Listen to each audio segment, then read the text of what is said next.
bỏ đây là khó nhún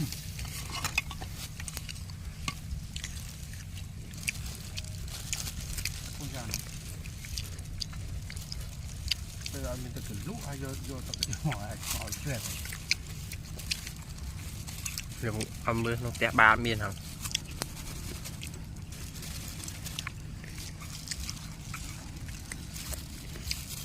được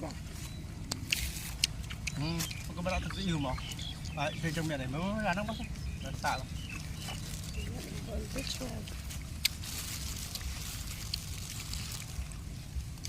tôi cái phải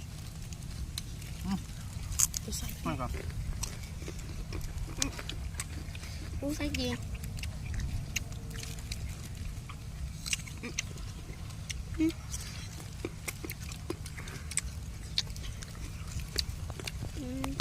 hai đứa chia tờ nó hụt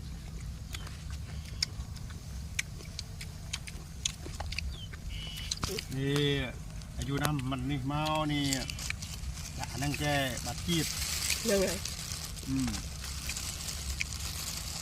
Ta ọc chu bọ bà ai đấy Còn tí các bạn lẽ đây vì nó lẽ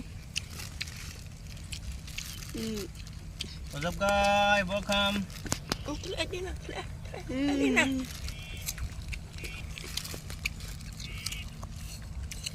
khinh mừng em á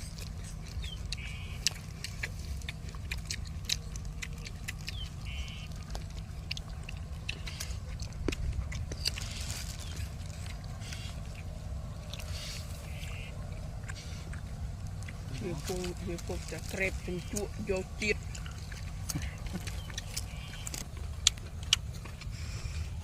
Thank you, see you next video.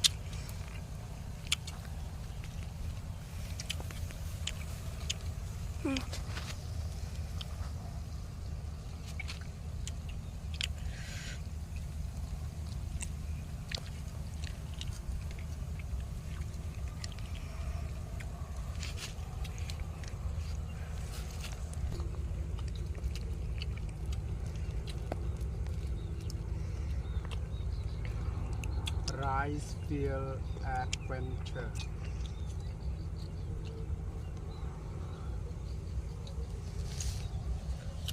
Từ 2 mong Vinh Phong